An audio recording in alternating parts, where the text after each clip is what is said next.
Say hello and welcome to everyone. We have a great set of lightning talks to go through today. I'm really excited about it. My name is Shannon. Feel free to message me any questions that you've got or put your hand up, and we'll have questions after each presentation, of course. A couple of them are recorded.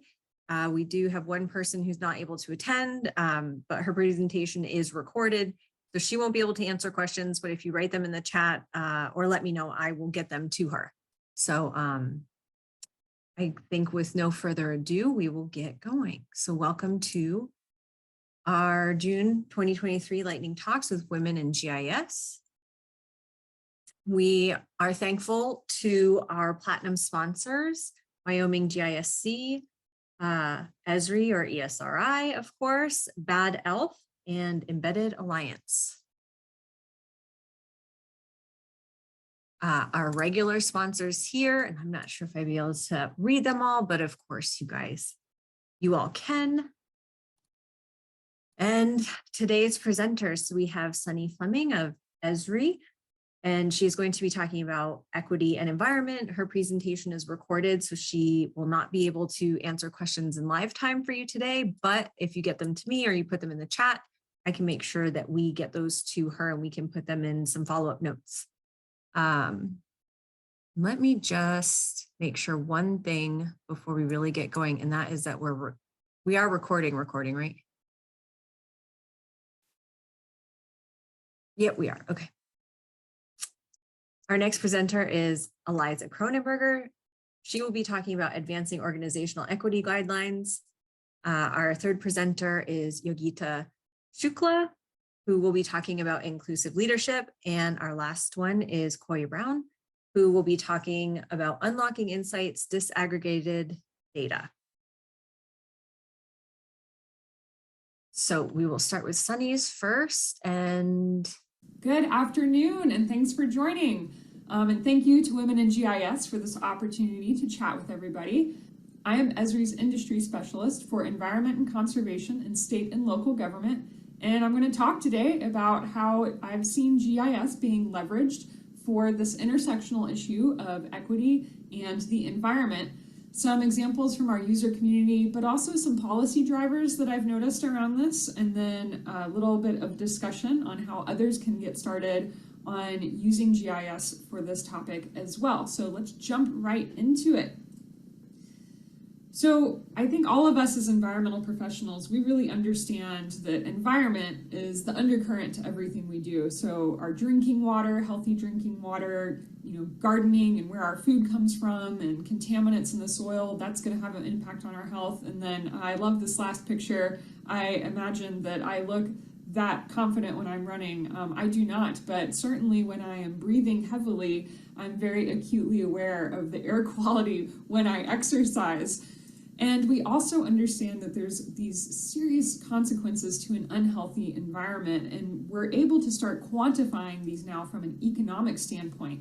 And I've pulled a couple metrics here just to kind of illustrate that, and you can read over these, but the one that I've included, because I believe very deeply that issues of equity are intertwined with our environmental issues. And this last one I find really interesting.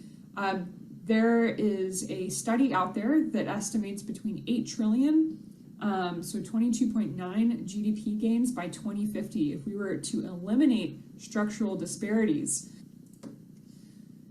So we really understand now, and I feel like we are having more of a dawning of an understanding that our economy is directly intertwined with both the environment and the well-being of all people, all people, not just some.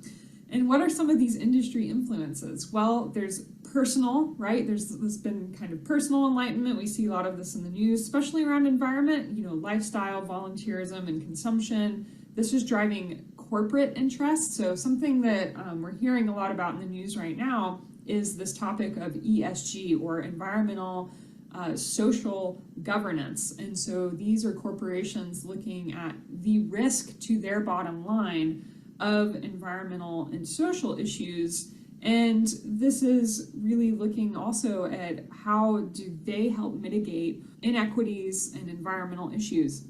So they call this partly material risk, but then of course we see this come out in sustainability initiatives by corporations.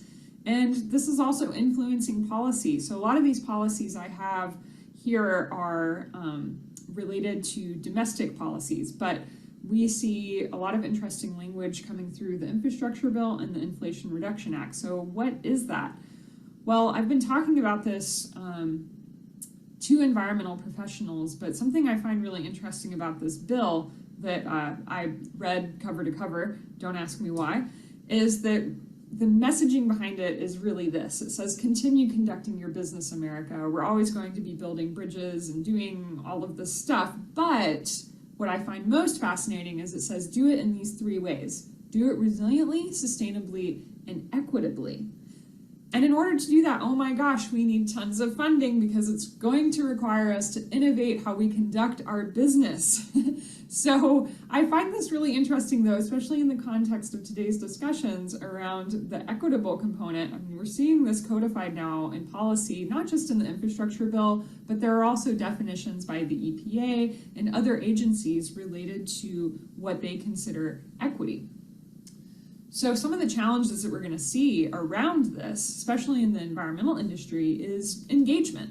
So understanding the needs of communities, and this requires listening to communities, helping them understand what opportunities exist to take advantage of funding in this new language, and then technical enablement to actually take action on writing those grants and capturing those opportunities. Prioritization, so this idea of prioritizing projects through the lenses of equity, sustainability, and resiliency is going to be really important. And transparency, people demand, they want to know, wow, there is so much funding, but where is it being spent? What's the status? And did it do what it really should do? And all of this is going to put a lot of pressure on operational efficiency. And every one of us on this call today who's a GIS user understands that GIS can improve operational efficiency. So I'm going to dive in really quickly to some examples that I'm seeing from the user community.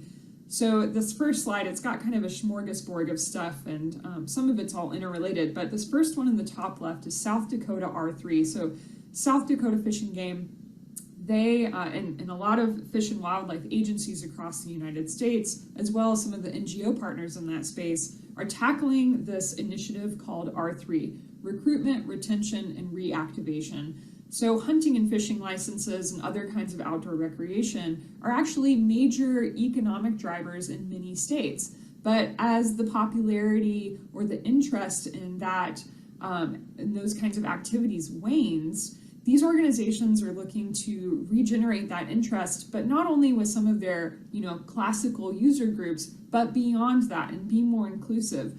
And so South Dakota has this great case study where they've used Esri's tools to understand the licensing trends across their state, where they've decreased, where they've increased, where they're being successful, where they're not, and then intersecting that with demographic variables. And we're seeing this pattern of a few other places as well. So in this top center one, we see the Maryland Park Equity Mapper. It's a really pretty simple equity map where it created an indices that brings together access to local parks and then the demographic variables on top of that. The Trust for Public Lands did this great economic impact of New York City Parks report. They were using business analysts for that, our GIS business analyst. And not only is it the economic impact, but there is that question of equity in there as well. Who's benefiting from this, who's not, and where can we make those improvements? Every state is required to create a state comprehensive outdoor recreation plan. They update these about every 5 years, and you can imagine that most of them are kind of these static PDF documents or binders that go on a shelf, maybe Leslie Knope style if anyone watches that show. So I think this is a brilliant example from Washington RCO. They are very focused on equity in their recreation and conservation plan, and they leveraged ArcGIS tools like Survey 123 to get greater feedback on this planning process from the public. So they more than doubled their response rate by using something like Survey 123 versus some of their historical methods.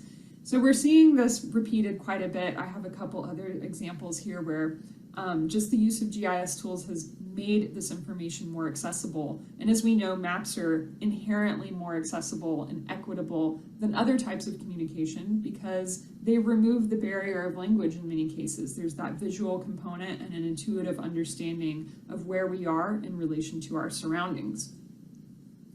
So in environmental regulation, we're seeing a lot of this as well. So environmental justice is a big deal. We're seeing a lot of movement on this from the federal government, and then a lot of movement on this more at the state level. And they come in a couple different flavors.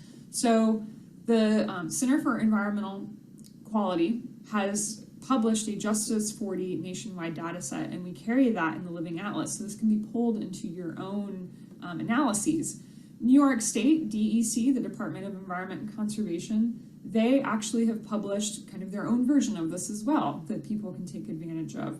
But we have these other examples here from Michigan Eagle, I think is one of the most recent ones I've seen, as well as California, that have actually created statewide indices looking at where environmental hazards and demographic vulnerabilities intersect and to what degree, so that people can understand within their own communities what's impacting them the most and what they can really do to take action on that and participate and have a voice in these. So there are some really quick ways that folks can get started themselves. So when we're looking at environmental regulation and environmental justice and these issues, one solution that we have, so ArcGIS solutions are this one-click deploy into your ArcGIS online organization and then configure for your needs. So one of these solutions is the social equity and analysis solution. And this can be broadly applied really to any industry or topic, and there's great documentation on how to get started with that.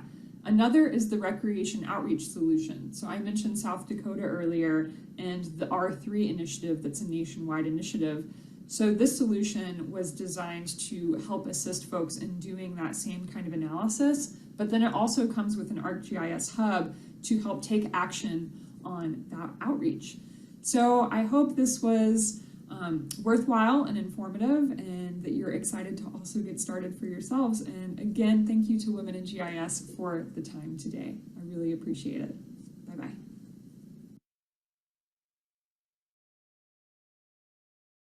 All right, awesome. Well, say thanks to Sunny, though she is not here. If you have any questions, go ahead and drop those in the chat and I'll make sure to get those to her. Any questions or thoughts, though, from the group while we're here, from the video, or any thoughts or connections that you have potentially with the topic that you'd like to share?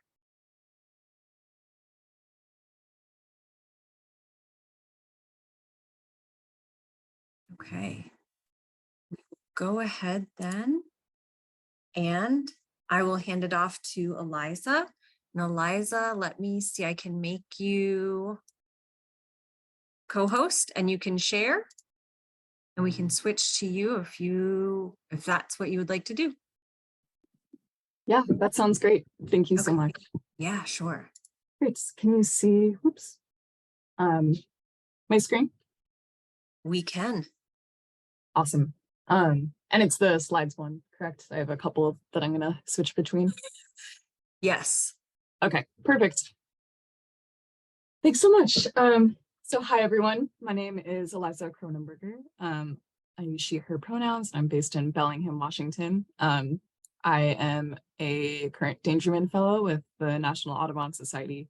And I'm super excited to be speaking to you all on behalf of National Audubon at this Equity, Belonging, and Social Justice lightning talk, because I will be speaking about a ArcGIS Hub resource site that I've created, and this is actually my first time sharing it outside of the Audubon network. So I'm really excited about that. And this is a tool that is available for use outside of the Audubon network as well. So I'll share the link after my presentation.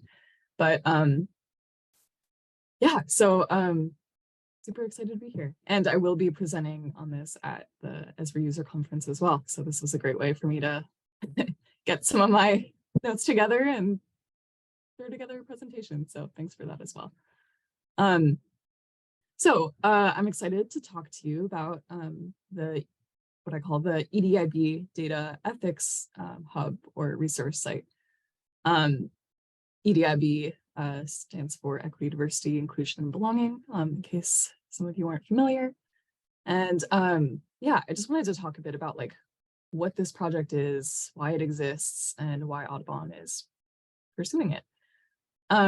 So ultimately, this project exists because Audubon GIS and data users and data enthusiasts are increasingly enriching their conservation projects with demographic data, with community data, in order to more fully center equity, diversity, inclusion, and belonging in our scope of work. And, you know, as more individuals, both at my organization and beyond, you know, enrich their conservation projects with human elements, we at Audubon wanted to ensure that folks were doing so in an ethical and intentional manner, because, you know, there's so much data out there, and it's easier than ever to find data to support whatever it is you want to, you know, talk about. But there's a lot of power that comes with that, and it's really important to use your data with intention and honesty. And this, the goal really, of course, is to center historically marginalized communities and promote ethical data usage within the Audubon network. So of course, to understand this problem and this project need on a larger scale, it's essential to recognize the historical underrepresentation of marginalized communities in, in conservation efforts. This lack of inclusion has led to inequitable distribution of resources and ultimately a really limited understanding of the human dimensions of conservation. So this project is a step to begin to rectify this by providing practical resources and guidelines to data users in one centralized hub resource site. So in my year at Audubon, I've received dozens of requests from other data users who want to know how to be more ethical and intentional with their data visualizations. They feel that they're just kind of assigning symbology randomly and doing, or, you know, like there's a lot, it's hard to find resources to really, you know, provide you confidence in the way that you visualize and share your data. And there's not really a resource out there that integrates a wealth of practical resources into one platform. So that's where this hub steps in. Once again, to really advance these equity guidelines at Audubon. So this font got messed up here, sorry about that. Yeah, so I wanted to talk briefly about some of the learning resources that are included in this hub site. Some are listed here, but include downloadable styles and templates, accessibility standards, guidelines for ethical reporting, and quantitative considerations. And in addition, one of the other main goals is to provide community analyst licenses and trainings to Audubon users. And unfortunately, we can't provide licenses to non-Audubon staff and volunteers, but the trainings are available for the wide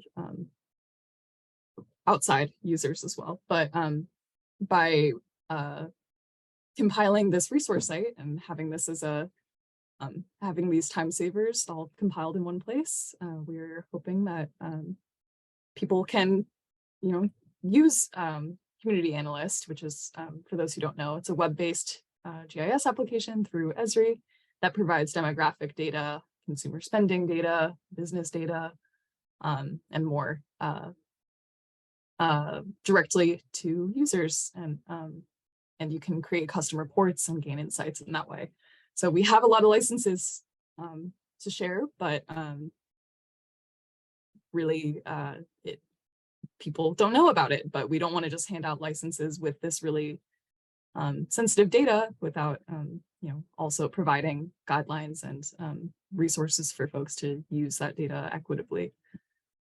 We also highlight some existing products at Audubon, some of our EDI-oriented projects, and we also connect to some internal sites.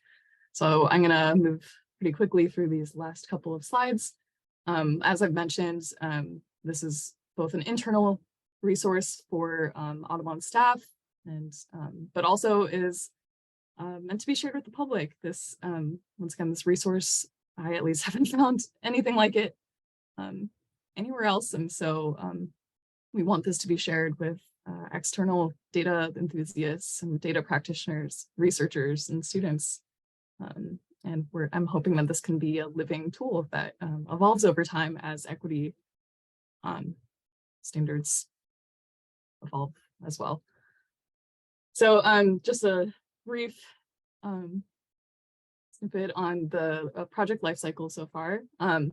So I've done a lot of work, a lot of back-end research to compile these resources. I probably had definitely over 100 resources that I had gathered, and narrowed it down to 40 for this hub site, and conducted interviews with people at outside organizations, including Esri, and people within my organization as well. And then I started designing a product that would serve users and actually be helpful, and not just feel like a task for people to do, to like request a community analyst license, for example. And then I I requested some user testers, and collected feedback, revised several times, and yeah, now I'm in the launching stage. And up next is really just coming up with a maintenance plan to ensure that this tool lives beyond my time at Audubon. So now I'm gonna just dive briefly into the resource site. I know that I only have a couple of minutes left. So I'm gonna pull this in here and check my time. Oh, great. Yes, so this is the EDIB data hub. I have, like I said, done a lot of work to really keep user needs at the forefront of this design. So I've included a lot of just handy little tips and tricks to help you navigate the site. So you can skip sections. There's a lot of information about why this project exists. And of course, there are the resources that I've compiled. So you can hover over any of these thumbnails and kind of get an auto scroll to see kind of what the resource looks like. And so this is a really hefty site. There's a lot in here. And once again, I will share this out with you and you can all explore it. But I just wanted to show that there is a way to just view all of the learning resources at once. But you can also, as you can see here, there are kind of focus tags for each of these resources. So you can kind of see what category they fall into. So for more information about these categories, I'm going to show you the another page, which goes into the background of why this project exists, which I kind of touched on. And there's the section here at the bottom that talks about how I've classified all of these resources. So you're not just lost looking through the resource site. I really want this to be really practical and easy to use. And I know I'm short on time, so just going to run through this.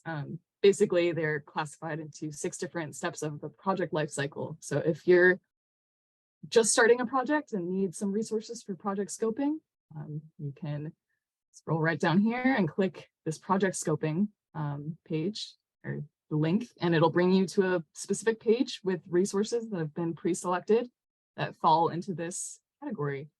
And as you can see, there are also the tags here. If you're at a very different place of your project cycle and you're ready to share it and consider, start thinking about accessibility considerations, then you can go to this data sharing section, and same thing, you have resources that are specifically tailored to this line of resources. So, and there's some accessible base maps and some other fun features to check out. So I think that's all I have time for, but yeah, there's a lot to dig through here, and I would love to have all your feedback. As you click through the site, like I said, I'll be presenting this at the Esri User Conference, and I would love to have some use cases. So if you use this and find it useful, or please let me know. That would be awesome to highlight. And also, if you have any other resources that you don't see on this site that you think should be there, I would love to hear that too. So I'm gonna put my, well, I'll share the link in the chat and I'll put my email in the chat as well. And feel free to reach out to me. So thank you so much. Awesome. Thank you so much, Eliza. Do we have any questions from anyone on the line? For Eliza, maybe how you went about, maybe if you could share a little bit more about how you decided to go with Hub. I know it's kind of a version of Experience Builder, but I'm not 100% familiar with it. Maybe the differences of what made you choose one over the other. Yeah, that's a great question. And thanks for asking that. Yeah, I wasn't really sure. It took me a while to decide what application to use. I was originally thinking this would just be a story map, but you know, I found more and more resources, and this project grew and grew. And ultimately, ArcGIS Hub, which is essentially a way for you to, it's like a website. Essentially, you do a lot of like HTML, CSS backcoding, and it's really great for like embedding GIS resources through ArcGIS Online, or in my case, I did find some ways to link outside resources. But yeah, so the Hub just felt like a really great way to kind of compile all of these different resources from within my organization and outside the organization. And yeah, create one centralized portal for people to to find these resources. So it just made more sense to have all the different pages, you know, like the overall structure that I followed. Yeah, made more sense to use Hub than like a story map where I might have to make like 7 or 8 different copies. So yeah, but hopefully that answers your question a little bit. ArcGIS Hub is a really amazing resource, and it was fun to learn it throughout this process. And thank you for sharing the link, Jamie.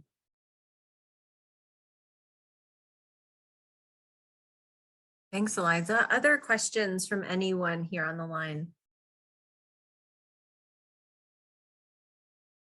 Do you, Eliza, do you have when you're presenting at the user conference? I don't know if you could maybe put that in the chat if you do have it. I don't know if people have gotten their spots yet. Yes, I do have that information, so I'll put that in the chat. Very cool. I have a quick question. How did you Yeah. identify data resources that emulated positive practices? What decisions went into that? Yeah, that's definitely a good question. You know, I spoke to a number of different like organizations, like you know, I actually on the resource site towards the bottom, there's a section for outside resources. Like I linked to North Star of GIS and the Racial Equity GIS Hub, and a bunch of other Esri and non-Esri resources. And yeah, just you know, I think from just like reading about like what other people were using, and yeah, some resources just like were referenced over and over again. I tried to like look at what communities were using, like really following a very community-centered approach. And yeah, I mean, ultimately, like this is definitely not an all-encompassing list. So yeah, I just really tried to speak to people outside of you know, my team, outside of the GIS space even, just to see what data users and enthusiasts more broadly use to be more equitable in their analysis work, and just kind of compiled those resources. So yeah, I don't know if that fully answers your question, but definitely like just took a lot of time and back-end research to compile the sites that it seemed like broader communities deemed as most equitable and intentional.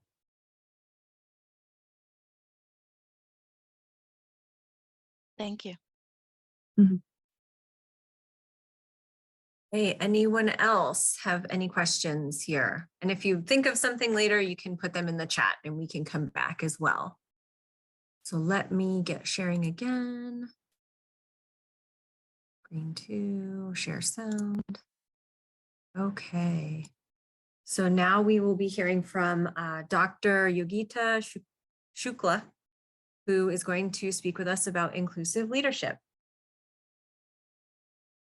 And do you need to share? I can make you a co-host as well. Thank you. Can everybody see the slides? Let me go ahead and try again and let me stop the share. There we go. Yes. Okay. So good afternoon, everyone, and thank you, Women in GIS, for this opportunity. And in this talk, I will not be talking about GIS, how GIS can help in inclusive leadership.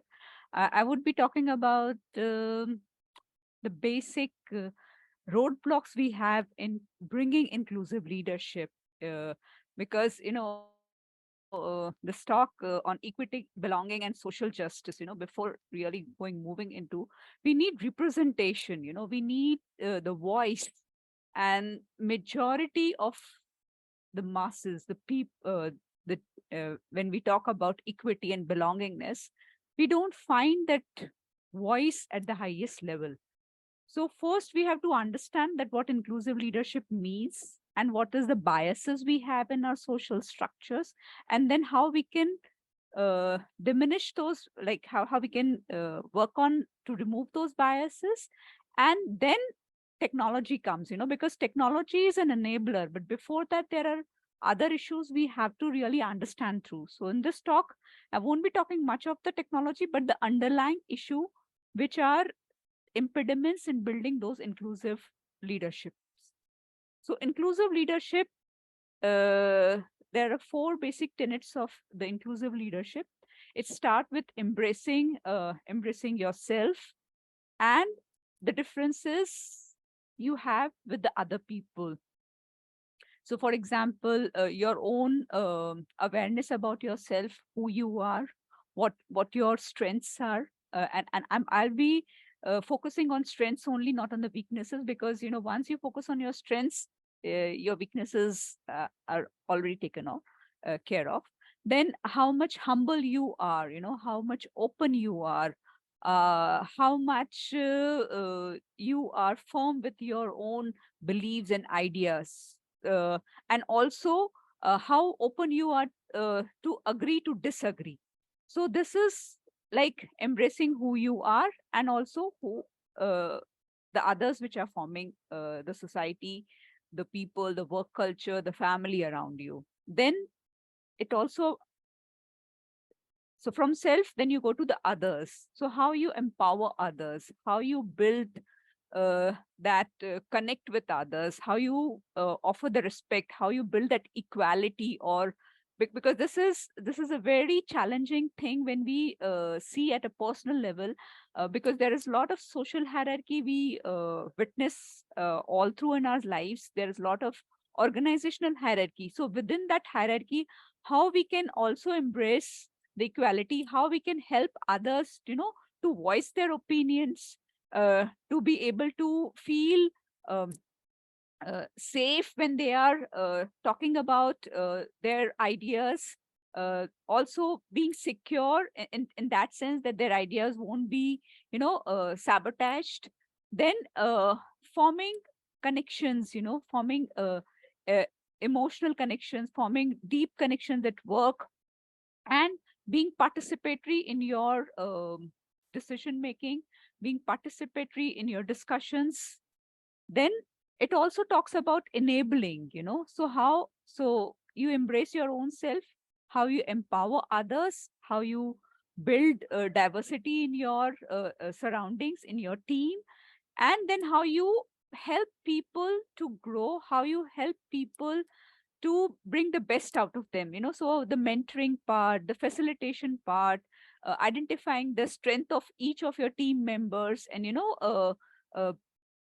grooming them to their best, and then together, how you embed that at an organizational level, that how much flexibility you provide in the work processes, what are your systems and processes when you are dealing with a certain project or certain issues, how the accountabilities there at the leadership at all levels, and what is the vision and strategy as an individual and as an organization, as other people you build together. So this is the whole gamut of inclusive leadership. It starts with yourself, how you empower yourself and others, and then how you enable the people around you, and then you take it to the organizational level. And so this is what it is, that you have to build it, but then there's a lot of diversity. And in this diversity, how you build inclusiveness. So we have a lot of biases, with respect to, say, the race and the gender. So for example, someone is Asian, someone is African, someone is American, European. We have a lot of differences in terms of culture, in terms of what religion we follow, the geography we represented, and all these things come with a certain biases. So when we talk about diversity and inclusiveness, we have to let go all these biases and be more inclusive and embracing towards different culture, different religion, different geographies. We have to be kind of non-judgmental about a particular set of people, a particular set of culture or the religion. And then the other diversity comes at the gender. Like, we have the gender diversity at a very broad level. It's like 2 genders, but then beyond that, we also have a lot of other categories. And now we have included the 3rd gender. Still, it is not there in the data. When we talk about the data and statistics, it's still not there. But even within the gender, you have a lot of biases with respect to a particular gender. Like you have a biases what men can do, what women can do. Then there is a lot of neurodiversity within gender. There's a lot of neurodiversity. There's special abilities. So we do a lot of exclusivity based on all these factors. So when we talk of inclusive leadership, we also have to consider that all these biases which are there consciously or unconsciously, we have to actually get away from it, and then only we can build a inclusive leadership. So, and as I said, that even now we only talk about, representation in terms of 2 main genders, that is male and female. We are not talking about the other people who don't identify themselves with one particular gender, or they may be born biologically, someone identifies something else. So there are trans, there are a lot of diversity in gender, but statistically we only have this representation, that male and female. So I'll be talking about that, how much disparity is there at the top leadership when the half of the population which we talk about as females get represented at the top leadership. So this is the scenario in terms of political leadership. We have only, out of 195 countries, 19 first-time female heads of the state or government, and only 2 females got to be head of governments twice in their lifetime. Across the world, only 24.9% of the parliamentarians are women. We are close to 50%, but the voice we get is 24.9%. And as a head of government, only 12. As a head of state, only 11. And this is the statistics of women in elected local assemblies, and this is across the world. So when we talk of inclusive leadership, this is the disparity, we have at the top leadership.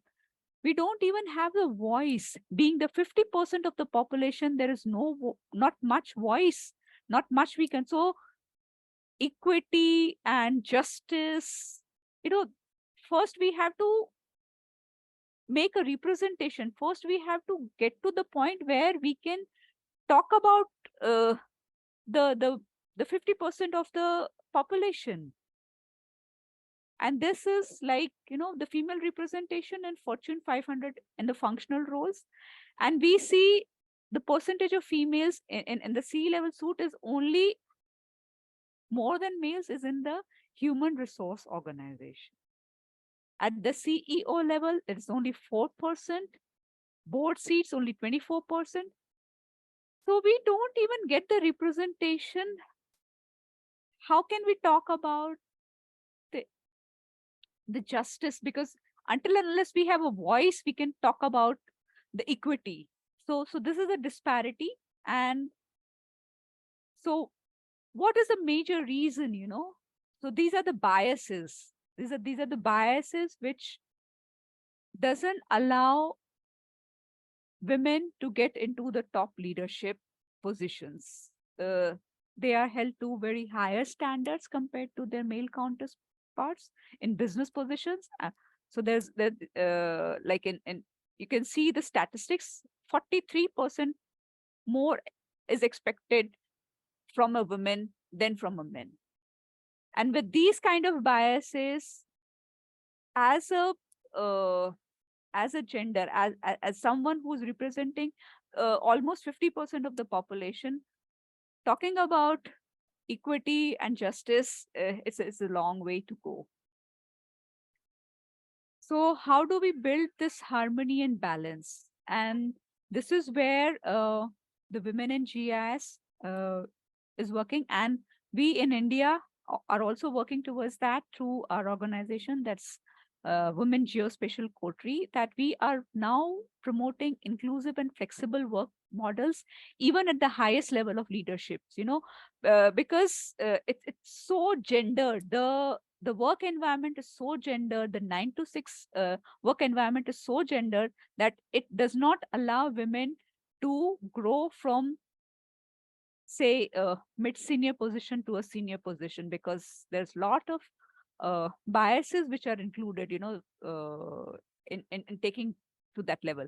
Then we have to have a lot of extensive mentorship programs.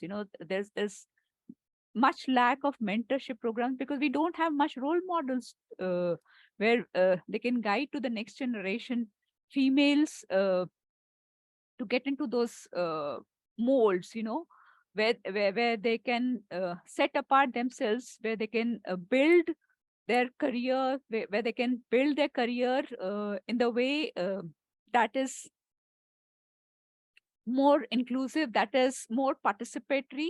And then the functional leadership roles, not just the human resources, but also in the executive roles, in the technology roles, we need more women leaderships.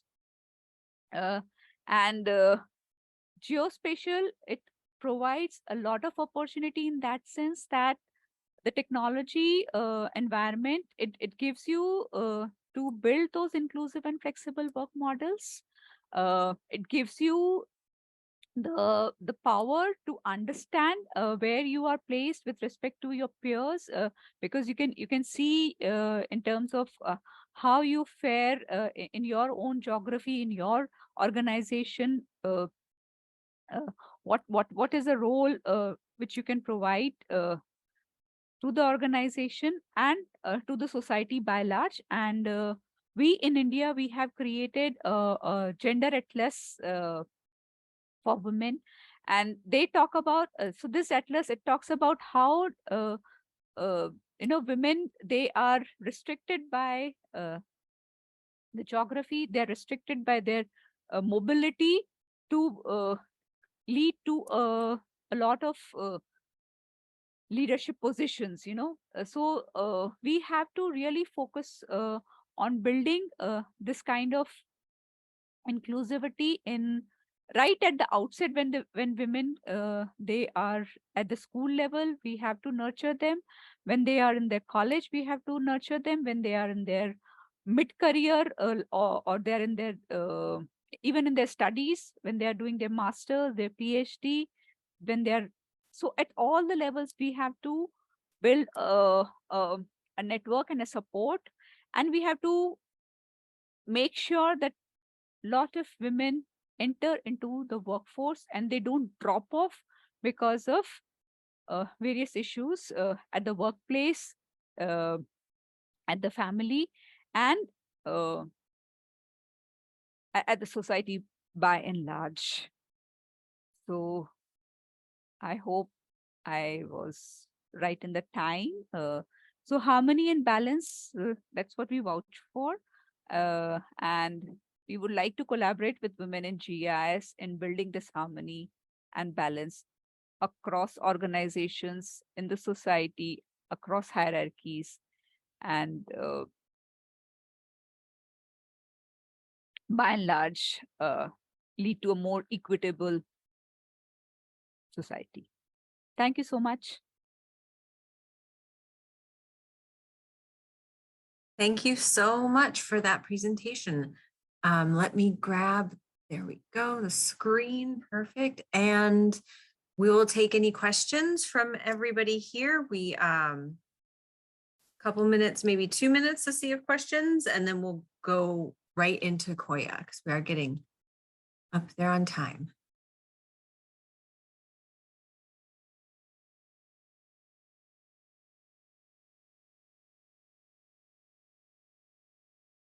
Okay. Well, again, if you think of any questions, oh, there's one that I missed right here. How do you try and address unconscious bias?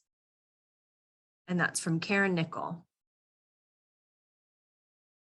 So we have to understand that each one of us is unique and different. So we always try to see people from our own understanding of environment rather than putting ourselves in the other person's shoes. So when we have to mitigate all those biases, we have to first understand where the other person is coming from. And from there, yes, we can then try to eliminate the biases which we have. For example, the first bias we have is like, women in technology. So women, the first bias, the gender bias is like, women are more emotionally intelligent, men are less emotionally intelligent. No, we can't have this bias. Similarly, the IQ level, it's considered women have less IQ than men, means that has been the bias more or less. Now it's being this bias is changing as we have a lot of women in technology, but this was bias maybe 20 years before, and now the bias is there that men have less emotional intelligence than women. So we have to understand that we cannot just because there's a certain gender, just because the gender has been into a certain kind of legacy we can't have a bias toward that gender.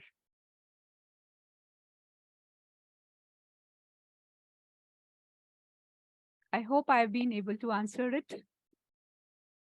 Thank you so much, Dr. Shukla. Another question from Jamie in the chat is, are all your stats from the UN? Yeah, mostly from the UN, and one of the statistics is from the recent survey which was done in 2014.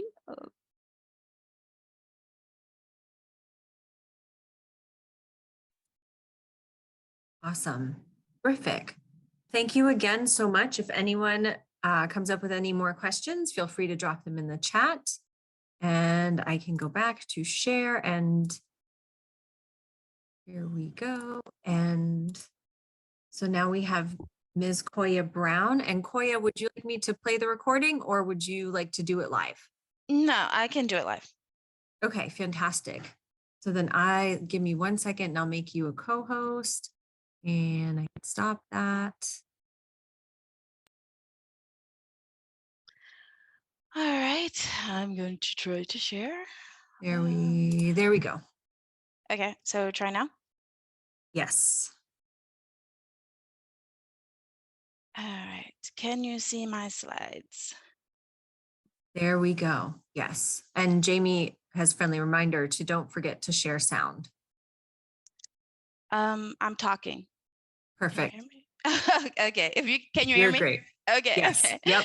All right. So, hi everyone, I'm Koya, a product engineer and technical lead for the Racial Equity and Social Justice team at Esri. And I'd like to talk about what some are calling the cost of living crisis due to high inflation. Cost of living is probably what we consider how much we pay for basic things like food, clothes, shelter, and sometimes it includes transportation, healthcare, education, or even entertainment. We've all probably noticed the increase in the cost of food or the rising housing prices, or maybe we've noticed that inflation has been around 6 or 7% in the past few years. If you haven't noticed, there's been a global strain on both personal and corporate budgets. Let's talk about food prices for a moment. Based on the Consumer Price Index for food, in the past 2 years, food prices have increased more than 13%. But it hasn't completely altered the way we're eating. Most of us are probably just paying higher prices for food. But what if you can't afford to pay those prices? Organizations around the globe are trying to unpack what the squeeze means to our budgets, to Black and Brown communities, to children, to elderly, to single income female headed households. In the 1970s, economist Arthur Oken developed the Misery Index, which looked at both unemployment plus inflation to understand the relative economic health in America. The index was really trying to explain that people had lost their jobs and had limited access to cash. This was an expression of economic discomfort Americans were experiencing. Globally, we can look to the Gini index. The Gini coefficient or index measures income inequality. Economic inequality has been on the rise since the 1980s. It means it takes people with smaller budgets longer to recover during and after a crisis. So, this idea of using an index to understand our lived experiences isn't new. The geospatial community is working in and around the systems that could help everyone and every family and community prosper. For the past 3 years, we're finding there's a growing need to build equity in opportunity indices around issues of housing, income, and transportation.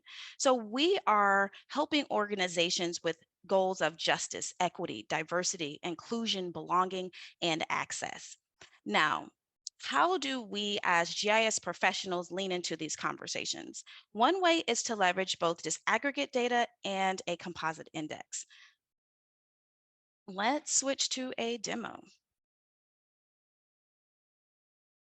The business analyst team built an economic distress index and shared it as a web map. So it's easily accessible and consumable across our organization and ArcGIS Online. We're looking at the mean score of economic distress. The areas highlighted are in the bottom 10% of all US tracts. These communities are experiencing the most burden. To build something like this, you'll need to merge both local data for specific indicators like income, housing, or education. Here are some of the indicators we identified: poverty, unemployment, SSI, SNAP, education, income. Then we started to look at these by race. So now let's take a look at our index with the intersections of race and ethnicity. Racial inequality is a big part of ESGs and community impact goals. This falls under the social part of ESG. We need a framework to understand how organizations can contribute to the communities that they are serving. In this example, we use measures like unemployment, income less than 30,000, and education. So the higher the numbers are, the worse things are. It means more people have lost their jobs, have limited access to cash or workforce options. A lower number would mean that people are more comfortable, have greater access to cash, and higher educational attainment. So when do these types of analysis, we need to really try to understand the patterns. So we start to look at these things in a really high level or national view. So let's take a look at the distribution of some of the data we pulled.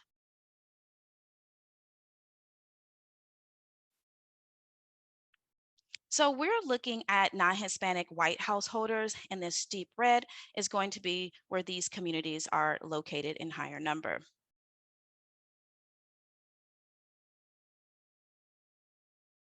The Black communities are located throughout the South along the East Coast and headed up to the Northeast. Let's take a look at Indigenous groups. Indigenous groups have pockets all over the US in the Southwest, here, as well as in the Midwest and in Alaska. Let's take a look at Hispanic communities. These communities are located throughout Texas, the Southwest, along the West Coast, all the way up through Washington, as well as in Florida. Now, let's revisit our index.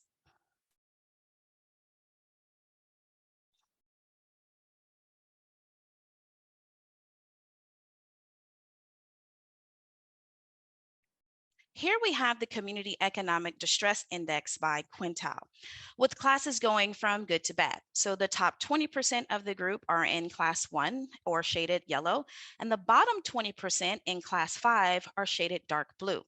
The quintile approach allows us to see the stratification of the economic discomfort. You can see these dark blue areas are highlighted in a lot of the Black and Brown communities we looked at just before. So now let's take a look at some different kinds of data visualizations. So making a chart can really be like a first step of data analysis that really gives you something maps can't. On average, Black, Hispanic, and white households are in poverty about 20%, or 20% of these folks are earning less than $30,000, which is more than double other groups, with Black households having the highest share. So let's take a look at this by quintile.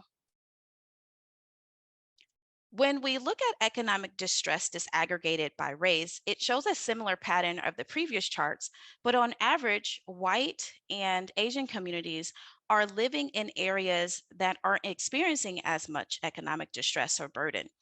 So when we think about the pattern of Hispanic, Black, and Indigenous communities, they're actually opposite. So we're at the end of our disaggregated data journey. So let's recap. We've just seen an index measuring economic distress. We focused in on data disaggregation by race. Then we looked at a national view of this burden with the intersections of race and ethnicity. Now, here's just one way that you can lean in as a GIS professional. With that, I'd like to thank you for your time. So thank you, and I'll hand it back over. Great, thank you so much. Do we have any questions from anyone in the group?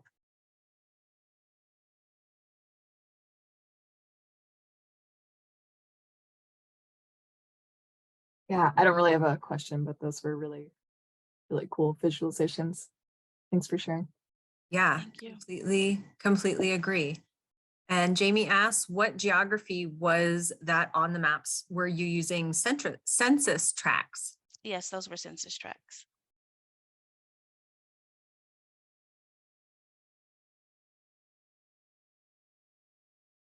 Awesome, terrific. Thank you so much. And let me see. Okay, well, we're right at time. So thank you so much to all of our attendees and all of our presenters. Everything went really great. If you are interested in speaking at our next one, please drop us a note. And to review the recording, we'll get that up soon. And it'll be on our YouTube channel. So please check it out and check out Women in GIS, the website. Of course, check out our podcast and the communities of practice that we have. They're so terrific, and really they help the week go by. They're on every Wednesday, and they get me to the weekend more times, more times than I think. So thanks everyone. And everyone have a great weekend.